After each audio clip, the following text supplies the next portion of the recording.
Thank you, Alison. Hello, everyone, and welcome to the final day of Love and War. And thank you all for coming in early on a Friday morning. You're all sound. All the soundest people are here. As Alison just said, I'm Emer McHugh, and I am this panel's moderator.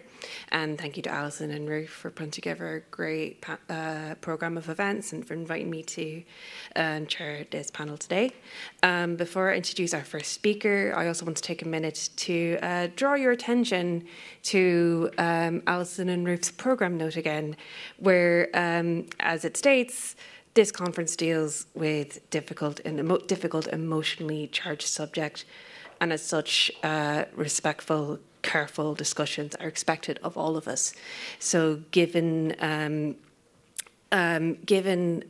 what we're going to be discussing today in this panel, I ask you all to bear that in mind and not to engage in bad faith. Just be sound, like you all are already. You know, not that hard. Okay. So thank you all very much, and I will introduce Radhika. So Professor Radhika Mohanram teaches postcolonial studies and critical theory in the School of English, Communication and Philosophy in Cardiff University. She's just completed an HRC-funded project on refugee subjectivity and is working on theorising non-Western trauma theory. And her paper today is called Gender Violence as Metaphor, Literature of the Indian Partition. So take it away.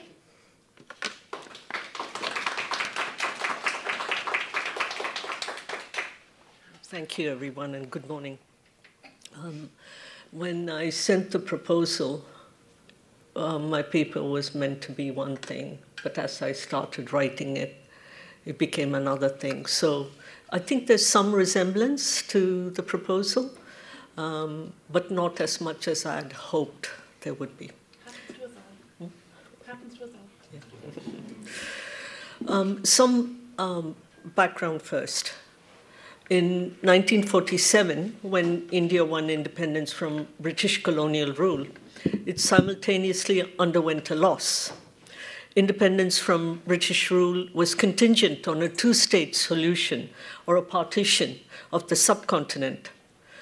But the partition of India was more than a loss of its territory at both its extremities. It was a breakup of communities of Hindus, Muslims, and Sikhs who had lived together for more than a millennium, as well as the loss of ancestral lands, homes, and memories, a complete loss of relationships with neighbors, friends, acquaintances, and ways of being and living, a demand to hate all those people that had once been a part of one's community and perceived as an essential, natural part of heterogeneous India itself. The jubilation that Indian independence brought had the hidden aspect of utter loss and devastation, a turning away from the politics of a united India to achieve independence. In her haunting assessment of the aftermath of partition, Duwiąy acknowledges that many political accounts of the history of the Indian partition exists, but the human dimensions of it had been given far less importance and located within the private and personal rather than included in canonical history of Indian independence.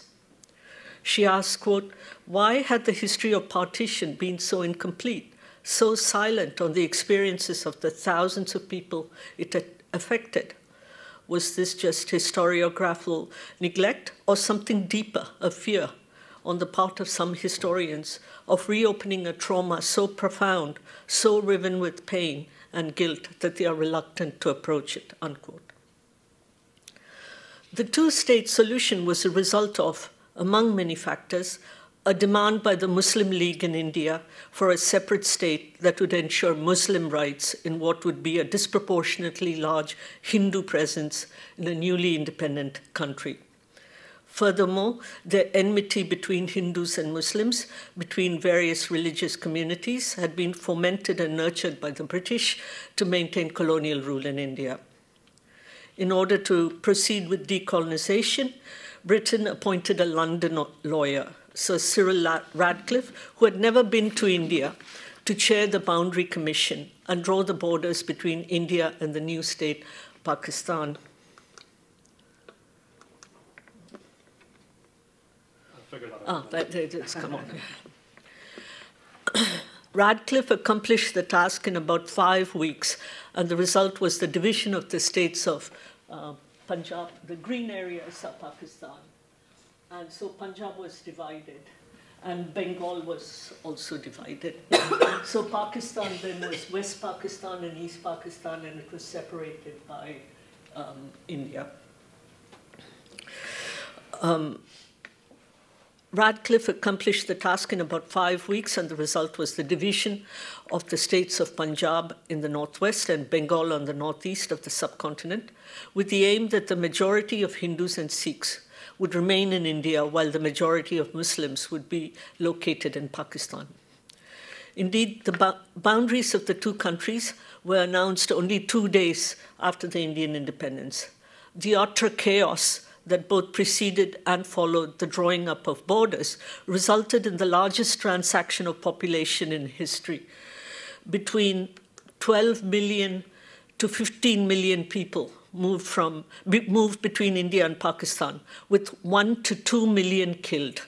Records were located in a very sporadic fashion, with dead people's names etched only in the memories of their families. So 1 to 2 million killed during the flight from one country to another. 175,000 to 200,000 women were abducted, raped, prostituted, maimed, and killed, generally by the men of the other community or even opportunists of the same community. Over 50,000 children were 50,000 children were lost, abandoned, and unaccounted for. This moment of rupture from the British, from their own communities, from their own ancestral lands, homes, and memories has inaugurated the formations of India and Pakistan and shaped their subsequent relationship and interactions. Furthermore, it inaugurated subcontinental identities as predominantly religious identities, in which bodies functioned as substitutes for the newly formed states. There have been long-lasting repercussions to 1947 that shapes the everyday lives of South Asians today. India and Pakistan have fought 4 wars since that date. Furthermore, the territory of Kashmir, one of the Indian states also claimed as rightfully belonging to Pakistan, has kept the enmity between India and Pakistan alive and ongoing. Pakistan has conducted a guerrilla war in Kashmir, which has become a highly militarized state with a large presence of the Indian army that has placed most Indian Muslim civilians under surveillance by Indian security. The infiltration of terrorist groups from Pakistan into Kashmir also resulted in a 2001 attack on the Indian parliament and 2008 attack on Mumbai. This history of conflict between the two nations has shaped the defense and foreign policies of both nations and subsequently affected their economies. Yet there is another aspect. We look the same, eat the same, speak in languages very similar to each other. I, a Hindu Indian who can converse in Hindi, can also understand and speak to Pakistani Muslims in the UK who speak in Urdu. We wear similar clothes, speak English with the same accents. Our habits, outlooks, and cultural practices are very similar to each other. After all, we were all Indians for a millennium prior to 1947. This was further solidified during the independence movement in India when we formed an emotional community that re-emerged as a racialized community fighting to gain independence from British rule. How did this commonality, this sense of community, and this love turn to hate? How does hate, which led to violence during partition, solidify into a hatred? Post-partition, India and Pakistan have functioned as each other's other.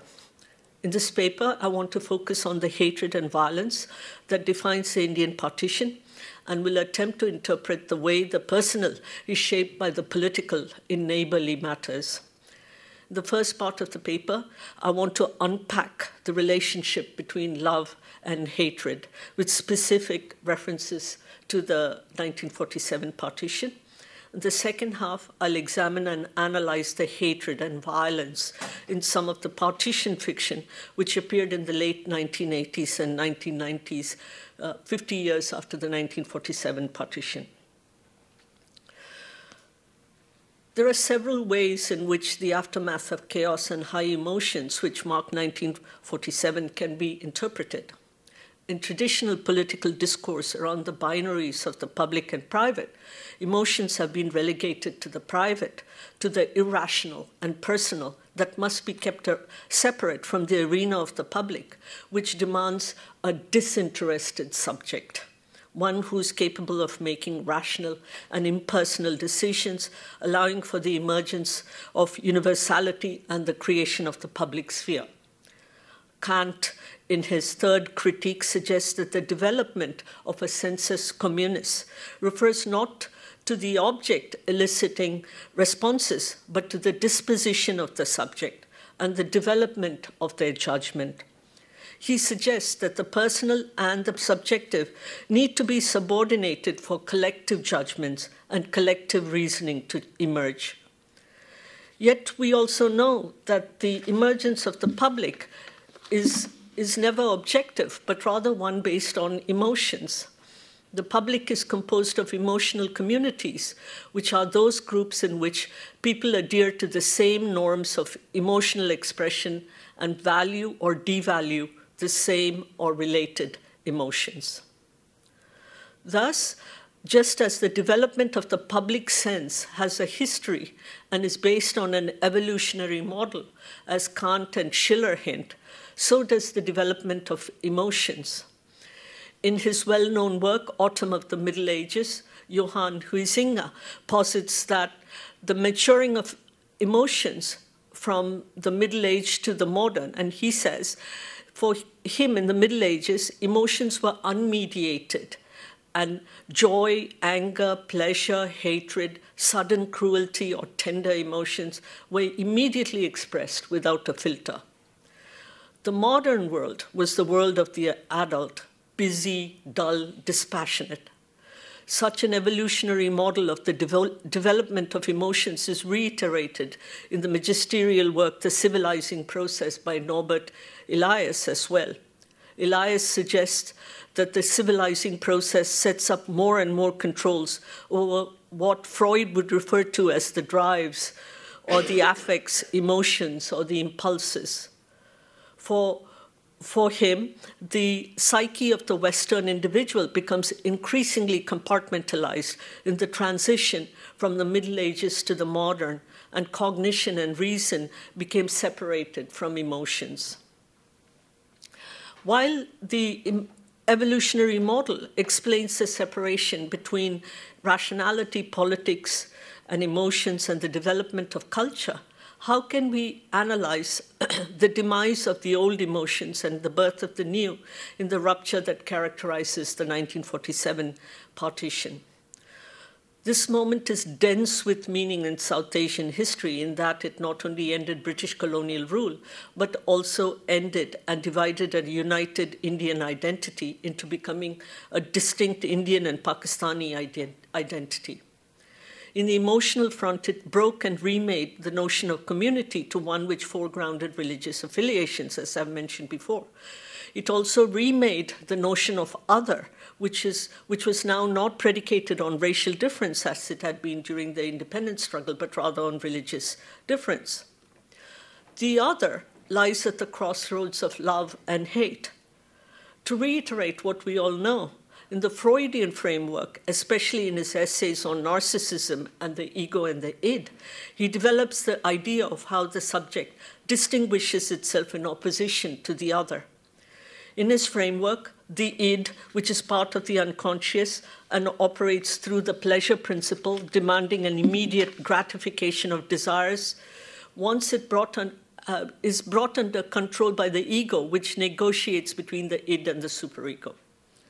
The unconscious works as an internal other and radically disturbs and destabilizes the sense of mastery and coherence needed for a strong sense of self. Otherness, then, has always been a part of the self and has to be denied and excluded. Following Freud's framework, Lacan would later suggest that the coherent and stable identity internalized by the subject was a misrecognition that conferred a fictional coherent sense of self. Julia Kristeva in Strangers to Ourselves indicates that the individual human subject is haunted by something else, strange, foreign, and real. Kristeva states that, quote, the uncanny foreignness is within us. We are our own foreigners. We are divided, unquote. If otherness or the other is an unrecognized but intrinsic part of the self, it is also essential to give meaning and recognition to the self. This need for recognition is ongoing even while the denial of the other or otherness is simultaneously ongoing. It allows for a persistence in one's own being, as Judith Butler has also indicated. One final point. This exclusion of the other within demands physical borders of the body to maintain the fictional account of the stable and unsullied sense of self. So within the context of racial difference, the sense of otherness is written on the body of the excluded, the minority. Indeed, the violence that erupted between Hindus, Muslims, and Sikhs in 1947 can be interpreted as signifying new becomings and the transformations demanded and caused by the new ruptures within the self. Otherness had to be reassessed, and formations of self and other had to be redeployed. Love and community feeling had in an instance turned into hate. If previously during the independence struggle the notions of self and the other were racially clear-cut, Indians versus British, the partition seems to make visible how the self is haunted by the foreign and the strange within itself. Indians and Pakistanis had to find other modes of identification to distinguish each other, since we look similar and resemble each other in myriad different ways. During the partition, it was the physical difference of men that identified Hindus or Sikhs from Muslims, as women had no marks on their body that distinguished them along religious lines.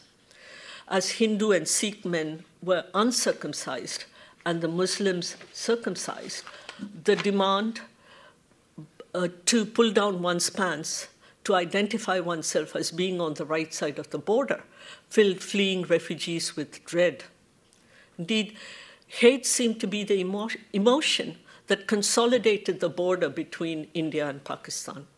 Hate enables a self-coherence and autonomy by annihilating the fear of the other. The border seemed to reinforce the fiction that the self was distinctly different and separate from the other. Otherness is implicated in power relations.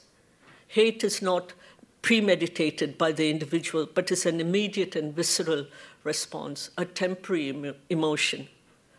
But how does hate congeal into a hatred, a long-term emotion, which also makes visible the machinations and influences of the state or national discourses? In short, a sense of belonging is mediated by the nation-state or the community. Sara Ahmed indicates emotions do not belong to the individual in privacy, but are always culturally shaped and orchestrated, mobilized by and circulating to strengthen the cultural institutions.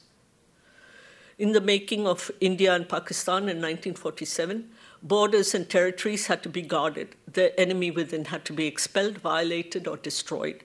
It was also an opportune moment in the territories that became Pakistan, especially because pre-partition, in general, the Sikhs were the landowners and farmers, and the Hindus owned businesses and other property. In driving them out of Pakistan, the local Muslims stood to gain wealth. Pakistan defined itself as an Islamic state, while India opted for becoming a secular nation. Yet Hindus and Sikhs in Pakistan, especially in Punjab, and Muslims in the north of India became immediately vulnerable. It was a historical, economic, political, and an emotional rupture. Ahmed points out that for hate to be animated in the ordinary subject, the ordinary should be constituted as being in crisis, and it is the ordinary subject who becomes the real victim. She concludes that, quote, the ordinary thus becomes what is always already under threat by the imagined others, whose proximity becomes a crime against person and place. This animation of hate in the ordinary subject, who is under threat, hardens to a hatred of the other if the threat is perceived as ongoing and constant. Marie Pardee suggests that the repetitive animation of hate becomes a part of one's identity and that of the other, leading to long-term hatred. If so, the territory of Kashmir, which led to 4 wars between the 2 nations, keeps the threat of the other alive. 1947 hate congealed to a hatred between the 2 nations that were in fact one people. Pakistan's hate hardened to a hatred because it feels conned of the territory which it feels belongs to it. India's hate, in turn, hardened to a hatred because in the creation of Pakistan, it perceives itself as having a large part of its sovereign territory. The 4 wars have kept hate alive, and each government in both countries have kept this effective identity alive. So part 2. Does violence and hate have a template that the 1947 Indian partition followed?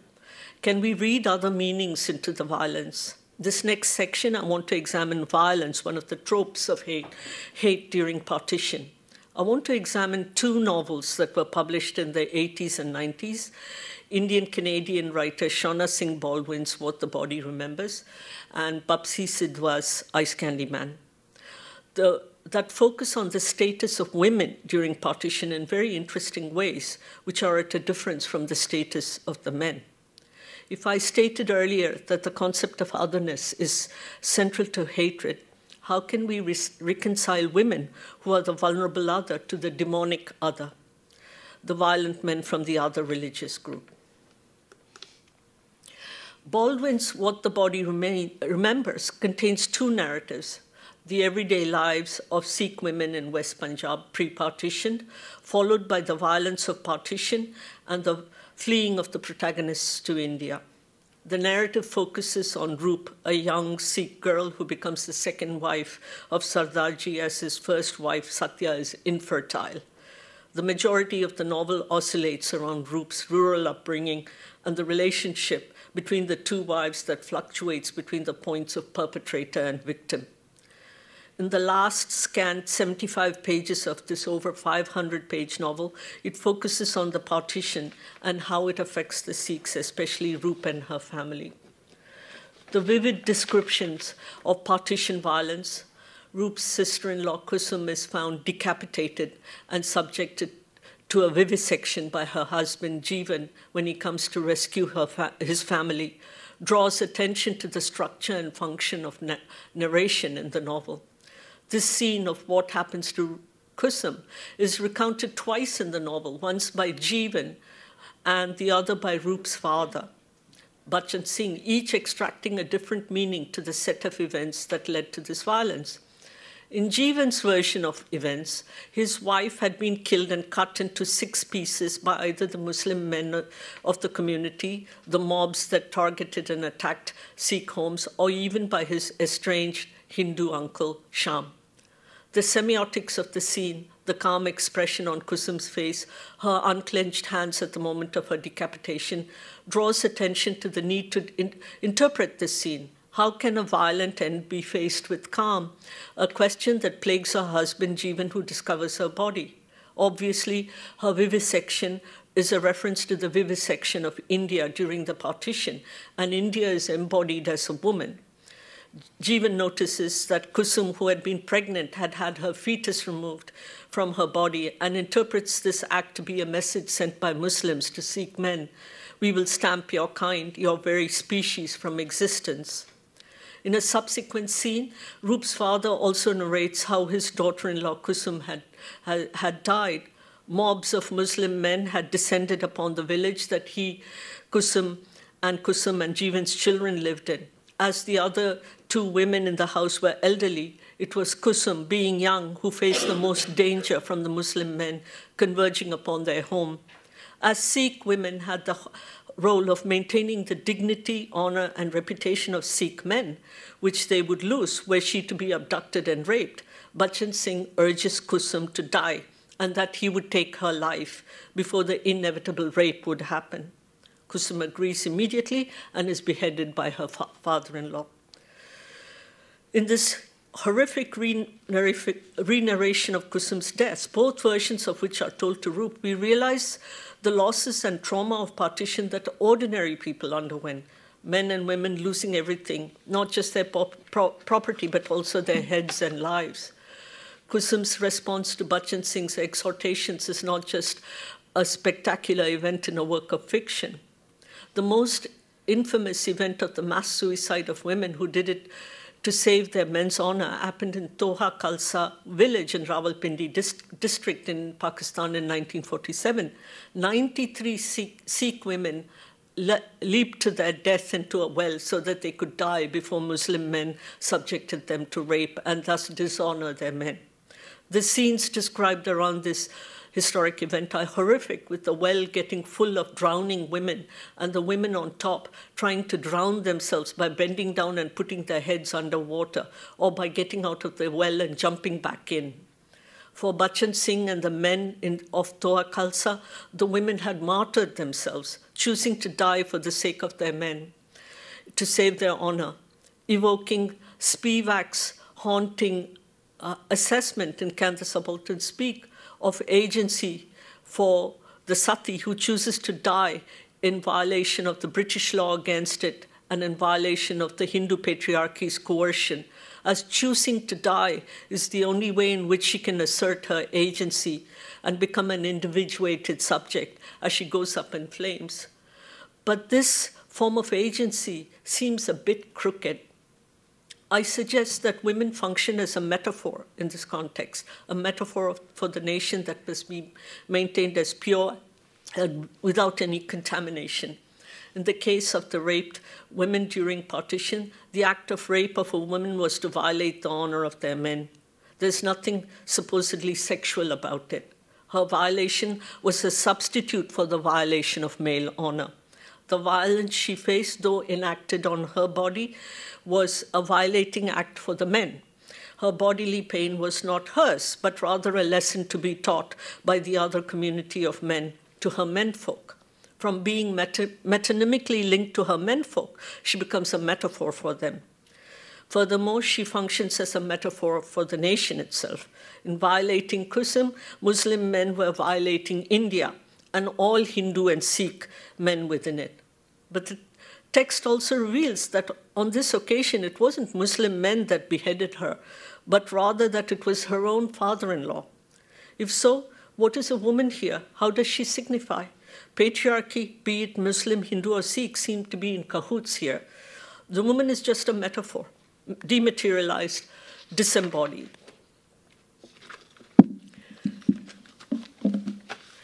If what the body remembers focuses on Sikhs, Ice Candy Man, written by a Parsi Pakistani writer, Bapsi Sidhwa, focuses on Hindu, Muslim, and Sikh violations of and violences towards each other. I've got an amber light, so I'm going to speed up now. So I'm just going to quickly talk about, I'm not going to read bits of it. So the novel is set around this little girl, Lenny, who's disabled. And she has a nanny, and the community in which they live in pre-partition Lahore is this mixed community of Hindu, Muslim, Sikhs, Anglo-Indians, and so on and so forth. And it's a representation of the demographic makeup of colonial India. And Aya, the nanny, then has her own cohort of working-class male friends who are of different communities, etc.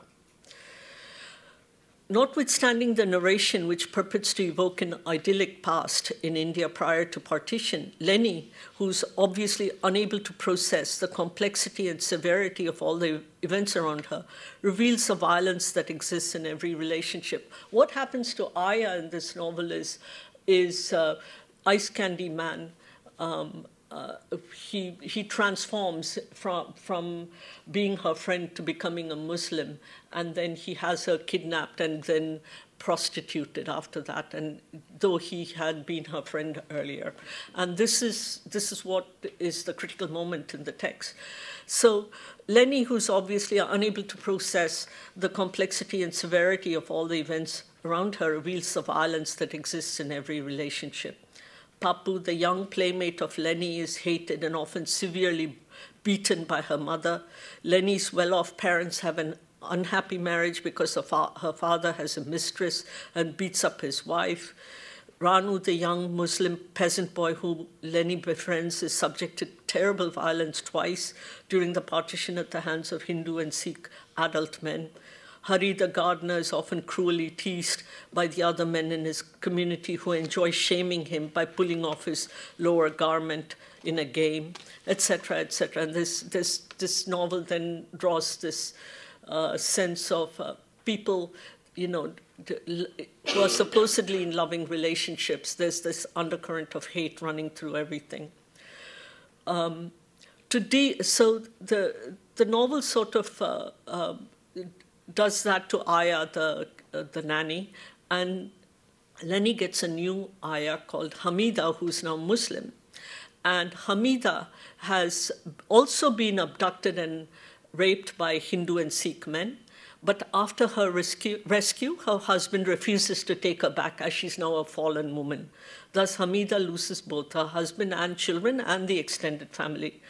To deal with the large numbers of women who were abducted, raped, and violated during partition, the two governments signed an inter-Dominion treaty which began the process of recovering abducted women in December 1947. I'm going to take 2 minutes more.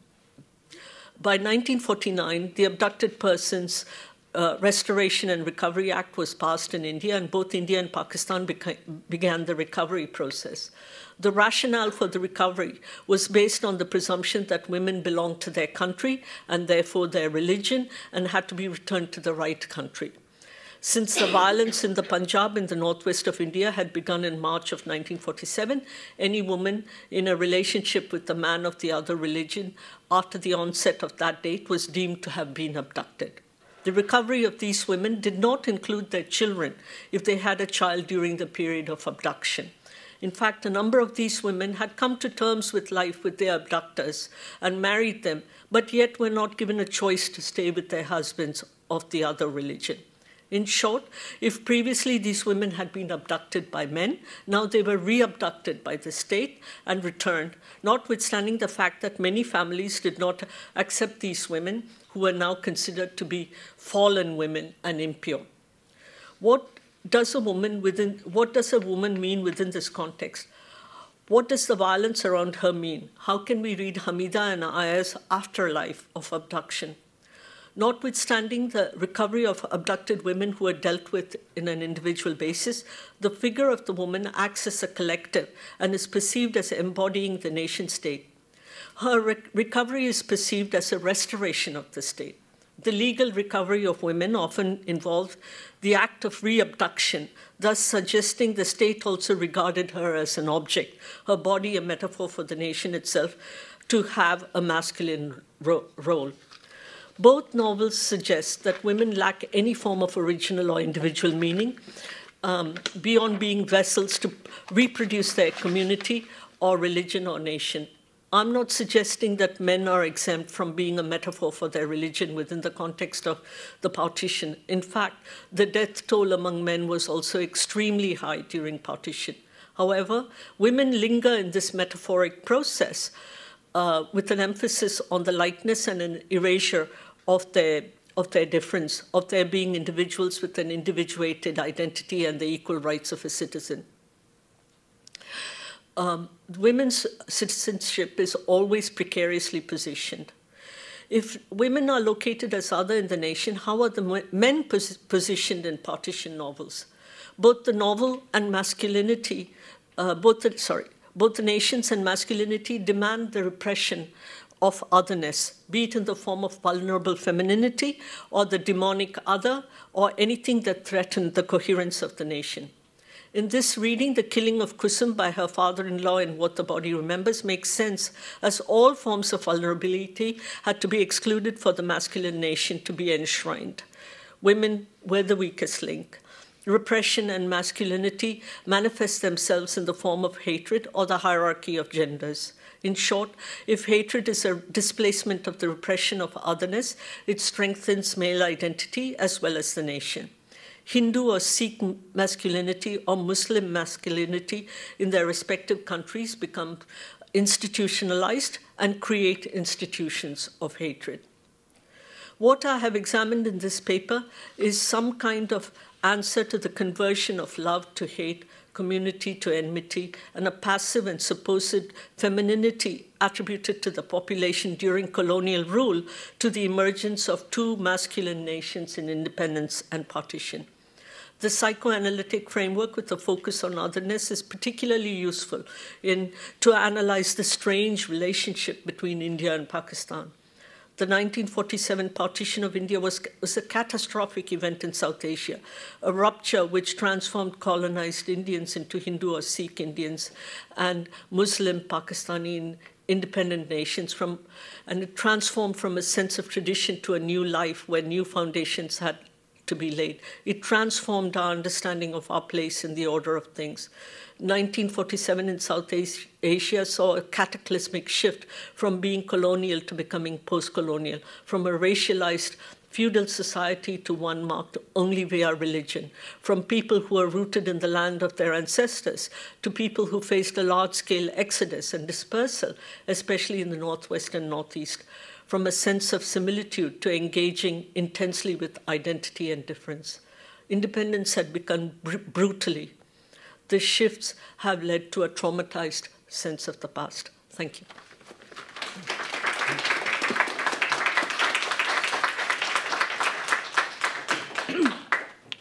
Thank you, Radhika, for that moving, amazing paper. Thank you so much. Our second speaker is Dr. Sarah Irving, who is lecturer in modern Middle Eastern history at Staffordshire University and is editor of the CBRL journal Contemporary Levant. The author-editor of numerous books and articles, she is currently working on a monograph stemming from her Liverpool Fellowship research on the 1927 earthquake in Palestine and Transjordan, and her paper is paper title today is From the Enlightenment to the Second Nakba: Reading Literary Love During the War on Gaza. So take it away, Sarah. Thank you very much. What I actually am today is a perambulating incubator for cold viruses. So I apologise for all the coughing and spluttering that is probably going to happen. Like that. Okay, so am I supposed to have like a scary thing up there? Lovely. So I had hoped when I wrote the title and later the abstract for this paper that the reference to the war on Gaza would be a reference to an event in the recent past, a terrible act of violence against a population, but after which people would be starting to pick up the pieces of their lives.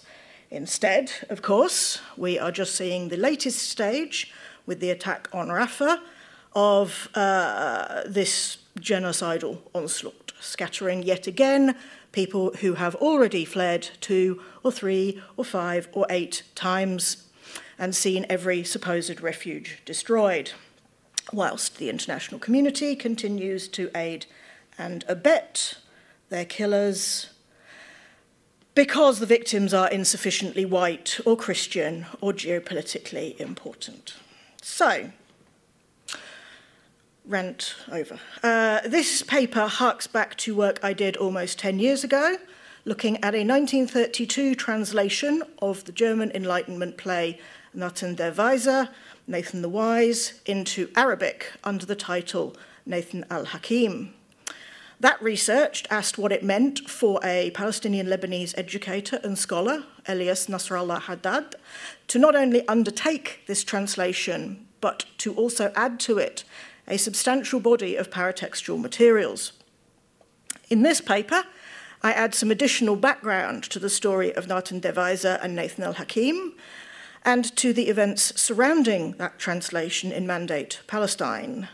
I will then, if time allows, raise some thoughts on it, which are still possibly a bit half-baked, which were provoked by Fargo Nassim Tabaquy's essay from February this year entitled Notes on Craft, Writing in the Hour of Genocide, and consider what its lessons imply for how to read Haddad's translation of almost a century ago. In a way, I've come to think of the various versions of Nathan the Wise as entangled over time, providing ways to think about relations between different communities in the various times, circumstances, and forms in which the play emerges. So, one. Ended up playing slightly fast and loose with the whole 1914 starting point for this conference. I kind of forgot about it when I was writing the paper and then realised when I got here and there was this big 1914, 1924 on the signs. Anyway, think of it as background. So the starting point for this story is the European Enlightenment. My knowledge of the literature of this period is generally quite slim, so apologies to anybody for whom this section is like fingernails on a blackboard. Amidst the many ways in which writers in this period were thinking through questions of religion and identity were a number of works, mainly plays as far as I'm aware, set in the Crusader period of European Catholic occupation of the Levant. A popular example was Voltaire's 1732 play, Zaire, translated into English as The Tragedy of Zara and into Spanish under several different names, including Zaira and Combates de Amor y Ley. Versions of the play were performed regularly in the 19th and, in the French case, into the 20th centuries in both Europe and North America, and it spawned over a dozen operas, including an unfinished work by Mozart.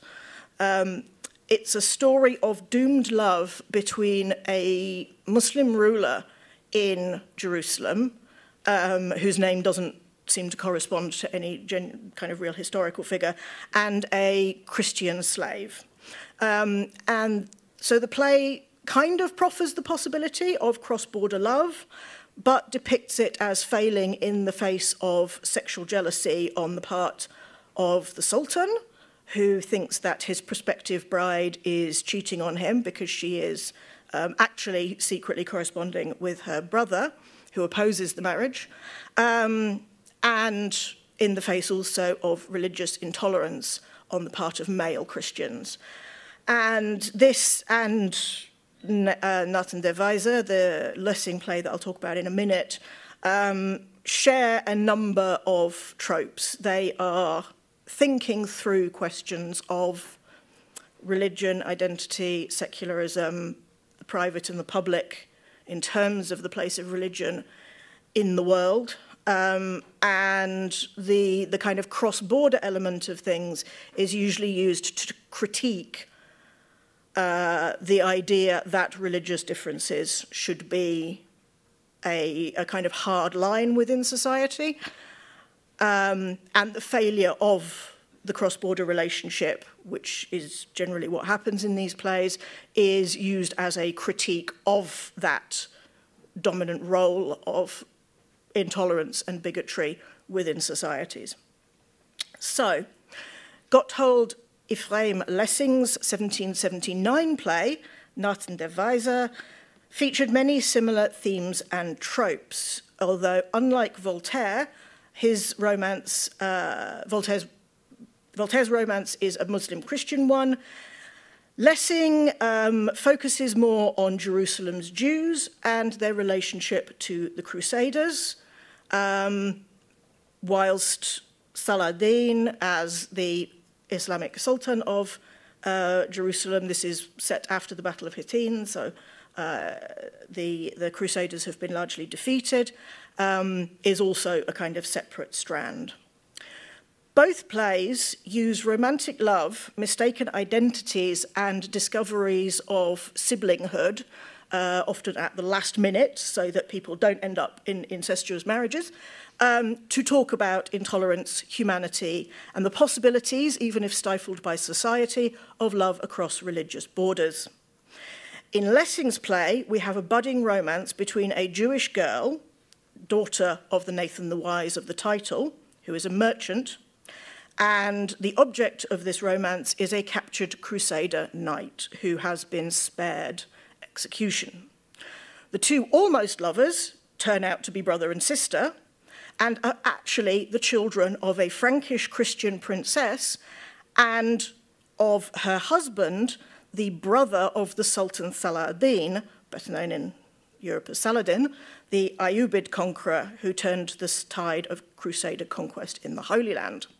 Nathan had adopted the girl when the parents had to leave Palestine, whilst the boy had been brought up in Catholic Europe. Saladin himself also has a significant role in the play, along with his sister, who is kind of presented as the sort of organising force behind the kingdom, while he just spends a lot of his time playing chess with Nathan.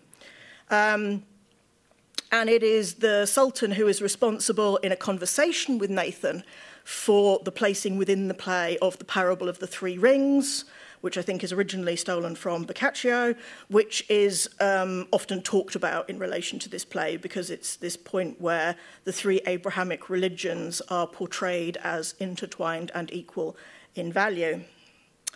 Like Voltaire's play, Nat and der Weise, and translations into various languages, was popular throughout the 19th and 20th centuries, and its message took on new weight after the Holocaust. It was banned by the Nazis.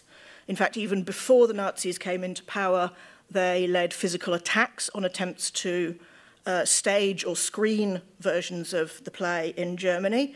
And I guess kind of as a consequence, many German theatres chose it as their first play after reopening after the fall of the Third Reich. In terms of thinking about the war, directly war side of the title of this symposium, okay, so I'm going to preface this by saying I can fangirl about Edward Said until the cows come home, but there are also, as we know, critiques that were made, especially of his initial formulation of Orientalism, and that he himself addressed in subsequent writings. And one of those was that the output of many German Orientalists was often different or had different perspectives from the French and British ones on whom he focused. And one of the sort of, this is one of these terrible things where I cannot remember a very good piece of writing that this point is based on.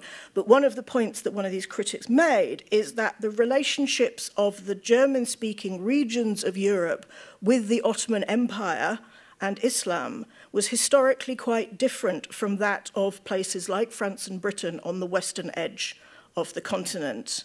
It's only less than 100 years before Lessing writes Nathan the Wise that the Ottomans besieged Vienna for 2 months. So whilst Said focuses very much on the sort of 19th century ideas of kind of the East in terms of kind of weaknesses and luxury, what this points out is that particularly for kind of German-speaking parts of Europe, the Ottoman Empire was more of a genuine military equal until really quite close to the Enlightenment period, and that probably needs to be appreciated in terms of thinking about how German Orientalists, and Lessing does a lot of research for this play, and he's probably reading a lot of Orientalist scholarship when he is creating the image that he presents of Crusader Jerusalem. And I think this is perhaps visible in Lessing's largely positive portrait of Saladin and other Muslims in Nathan. The main baddies in Nathan are Christians, both Orthodox and Catholic. And the image of the Jewish Nathan himself is often regarded as having been influenced by that of Moses Mendelssohn, the very important kind of Jewish Enlightenment philosopher. So, the play is usually read as containing a broad message of the possibility of friendship and love between Muslims, Jews, and Christians. And this message and its resonance in various social and political contexts is presumably why it was translated in the early 1930s by the Protestant scholar Elias Nasrallah Haddad. Haddad had been born in southern Lebanon in the late 19th century, but as a very young child is sent to the Syrian orphanage at Dar al-Aitam Assuri, or the, I'm not even going to, actually, no, I'm not going to try and pronounce the German. My German is shocking. A Lutheran-run institution in Jerusalem, which had been founded in 1860 to house and educate Christian survivors of Druze Maronite conflicts in Lebanon. He was not only educated there, but became a teacher, later head of Arabic, finally of the entire school, and was responsible in his kind of bordering on retirement for moving it back to Lebanon during the War of 1948. He wrote a number of textbooks and self-study manuals for native speakers of English and German who wanted to study Palestinian Arabic, and translated at least one other book from German into Arabic. Translating European plays, and this one in particular, was not an unusual act at this time. The cultural environment known as the Nahda, usually translated as Arab or Arabic Renaissance, although that's problematic, I'm not going to go there, saw numerous translations of plays and novels by the likes of Molière, Shakespeare, and Pushkin, as well as classical works like Oedipus Rex. Many of these were not close or literal translations, but what we might call versionings, heavily adapted to suit the tastes, interest, or politics of audiences in cities such as Cairo, Alexandria, or Beirut. There are at least two possible earlier versions of Nathan the Wise prior to the one I focus on here. The first of these is Intisar al-Fadila, or Hadithat al-Ibna al-Isra'iliya, studied by Diana Dressel and translated by her as The Victory of Virtue, or The Story of the Jewish Girl. This was written by a Lebanese playwright called Anton Shihaiba in the 1870s and performed at a largely francophone Jewish school in Beirut called Tiferet Israel. Shihaiba himself was either Christian or Jewish, and if he was Christian, he might have been Orthodox or Catholic. Historians and literary scholars differ, even though quite a few of the details of his life are known, which I think is also very interesting given the overall theme of this symposium. It's notable that when the play was performed, and as I said, this is the 1870s and in a largely Jewish school, Shihaiba's speech included the statements, "We, the Syrian Arabs," and "Long live the Syrian Arab Jewish director." Dressel reads the main aim of this play as promoting Judaism as a virtuous phenomenon within a wider Beiruti context. But there are a lot of changes made to the plot, and my feeling about her interpretation of it as specifically being a work based on Nathan is that maybe it's drawing on other plays with similar plots and themes from Europe at the time. Shihaiba also takes this particular version to ancient Rome, and makes the virtuous central characters Jewish and their opposition not to Christianity or Islam, but to Roman polytheism. The second, and much more definitely based on, version of Nathan opened in a much larger scale performance on April 16th, 1882 in Cairo. The release from suffering is more obviously derived from Lessing's play, as it is set in Crusader Jerusalem, and features similar, although in some cases differently named, central characters. And it focuses more specifically on the idea of religious toleration between the Abrahamic faiths. The opening night audience included the Khedive, various government ministers, foreign consuls, and other figures from the local elite, and the play was reviewed in Al-Ahram, one of the main newspapers of the time and up until now in Egypt, which praised the excellent performance of Sheikh Salameh, which is Salameh Higazi, a very well-known Egyptian singer and actor in the title role, although this is fairly early in his career. This highlights an important point to which I will return later, which is that the theme of Muslim, Jewish, Christian friendship and romance is not controversial to the Middle Eastern audiences who are watching these plays. So, Haddad's translation is published by the Syrian Orphanage Press in 1932 under the title Nathan al-Hakim, Nathan the Wise. So it's a direct translation of the original, unlike the other two versions.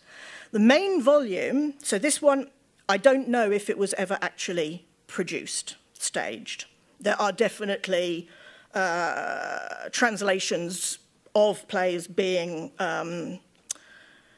staged in Mandate Palestine. One of my PhD students is currently looking at a version of Shakespeare's King John that was staged in Bethlehem. But he publishes it as a book and an accompanying volume. So the main volume is the text of the play in Arabic, plus a substantial introduction, plot summary, and character outlines. He also publishes an Arabic-German glossary for the play, which suggests that he planned to use it in his teaching, of which he did a lot, not just in the school, but also he's the Arabic tutor, for instance, for several of the British High Commissioners of Mandate Palestine. But as I said, beyond the fact of the translation itself, the most interesting elements for the topic of this conference are the paratextual materials. Haddad strongly emphasises the theme of tolerance in the play in an introduction which is very clearly intended as a comment on the political situation in Palestine at the time. He condemns what he calls extremism in all its forms, apparently criticising any form of religious bigotry, whether Christian, Muslim, or Jewish. And he takes the secular model of newly Republican Turkey as an example of what he sees as a positive way forward for a country with a variety of religious and ethnic groups, which he sees Turkey as having kind of eliminated difference and enmity within it. Obviously, there's plenty of people that would have a different view of that, but that was the take that he had on it at this particular time. He emphasises the common origins of Judaism, Christianity, and Islam, and asks people to remember that these faiths share more history and beliefs than differences. And he strongly asserts that values such as tolerance and coexistence have Eastern, as well as, if not rather than, Western origins, pointing out that different peoples and religions had long coexisted in the Ottoman and other empires in the region, whilst bigotry and conflict were often to be found in Europe or under Western rule. He frequently uses the idea of a Semitic culture or Semitic values that encompass Jews and Arabs and the three Abrahamic faiths. And in doing so, I think also seems to quite clearly be reclaiming Christianity from kind of Northwest European or American ownership, despite the fact that he is himself a Lutheran. As I mentioned of the Egyptian version of Nathan in 1882, the ideas were not apparently controversial to Arabic-speaking readers or audiences. Reviews of Haddad's printed version appeared in the Arabic media, including the newspaper Mirat al-Sharq from the local Palestinian press and the leading cultural magazine Al-Hilal, published in Cairo. These summarised the plot and the themes, mentioned a bit about who Haddad was, effectively summarised what was going on in it, noted that Haddad's translation used quite a kind of classical style of Arabic, in keeping with the fact that this is a play that at the time is 150 years old already. But they in no way dispute or express surprise at the lessons of the play or of Haddad's paratextuals. Elias Haddad's biography, his relationships, his writings, his professional career suggest that the arguments about tolerance and acceptance in the play and introduction are genuinely his.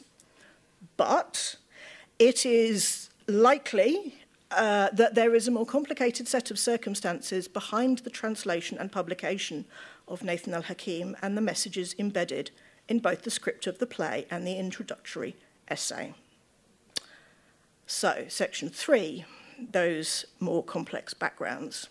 In 1929, tensions between Jewish and Muslim communities in the vicinity of holy sites like the Haram al-Sharif, the Haram al-Khalil, or tombs of the patriarchs in Hebron and the city of Safed, erupted into violence that saw hundreds of Jews killed, mainly by Palestinian rioters, and hundreds of Palestinians killed, mainly by British security forces and Jewish vigilantes. The leaders of some Zionist groups and some Muslim clerics had been using increasingly inflammatory language and actions for months beforehand, whilst other members of both communities had sought to dampen down rising Muslim fears that sacred sites would be handed over to or seized by Zionist groups. One of the casualties of this first major outbreak of violence during British Mandate rule was a retired British Jewish lawyer named Harold Marcus Wiener. He had been active in many charities in London, especially those supporting Jewish children and the city's poor. In 1924, however, which I think is kind of pretty much sort of his retirement, really, he moved to Jerusalem to broaden his studies of the history of Judaism and the Torah, on which he published a number of books and articles. He was kind of an opponent of the kind of historical criticism schools of writing on these histories that particularly had come out of Germany with figures like Wellhausen. So he's very much coming from the perspective on the Torah of an observant Jew. He believed strongly in trying to build good relations between Jews and Arabs in Palestine, and reportedly had many Palestinian friends, especially among the scholarly circles of Mandate Palestine, and financially supported Arab schools and student scholarships. When the violence of August 1929 broke out, Wiener, who had a motor car, thought that he could safely drive several friends to their homes. But he was caught in a crowd outside Bab al-Khalil, or Jaffa Gate as it's known in English, and stabbed to death. On the 13th of February 1932, a very small news item, about yay size, appeared in the Chicago Sentinel, a newspaper of the Chicago Jewish community, stating that in the spirit of encouraging coexistence, a sum from Wiener's estate was to be used to pay for a translation into Arabic of Lessing's Nathan the Wise. It read, Lessing's famous philo-Semitic play Nathan the Wise is to be translated into Arabic, presumably for the purpose of stimulating goodwill between Jew and Arab in Palestine. The decision was made by the board of the community of the London Spanish-Portuguese community, in which Sir Francis Montefiore is the head, in disposing of the estate left by the late Harold Wiener, famous scholar and friend of the Arabs, who was killed by Arabs during the August 1929 riots in Palestine. Before his death, Wiener had indicated that he would like to see the classic drama translated.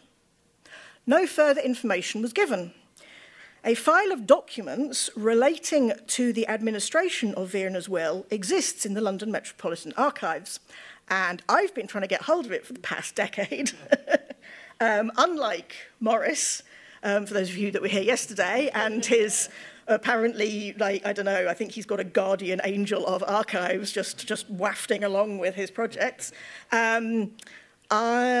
Anytime I contact the archivists at the Portuguese and Spanish Congregation Synagogue, which is better known as Bevis Marks, it's the first synagogue established in Britain after the British decided that, you know, they could readmit Jews to the country instead of, you know, massacring them. But every time I get in contact, they either deny all knowledge of this file, which is on the London Metropolitan Archives website, or they just stop replying to my emails and phone calls. Elias Haddad's grandson, Gabi, who lives in Amman, has also been rendered silent by inquiries on this subject, although he will happily answer questions on other aspects of his grandfather's papers. Nobody is saying explicitly why they stall when I ask questions about this, but the date of Elias's translation and the tenor of his commentary on the play suggest to me that Harold Wierner's death and legacy are a link in the chain of the story of Elias Haddad's translation of Nathan the Wise. Given the intellectual interests of both men in the small intercultural scholarly milieu of Mandate Palestine, the fact that they both operated fluently in both English and German, as well as local languages, it's possible, even probable. I mean, Jerusalem is not big at this point in time, and they definitely are moving in circles that I know overlap. And I suspect that this is why Elias has chosen to carry out the translation if it wasn't even a plan that existed beforehand. Right, I have 2 minutes left, and there's one more section. That's the section that I think is half-baked, so I am going to give us the 2 minutes rather than read it. And instead, I would urge people, if they are interested, to go to an online magazine called Protean and read the essay by the queer Palestinian-American performance artist and writer Fargo Nassim Duÿeñi on the idea of craft and its role as a sanitizing force in writing on political violence, particularly the current events in Gaza. So, yeah, I'm now giving us 1.5 minutes. Thank you very much.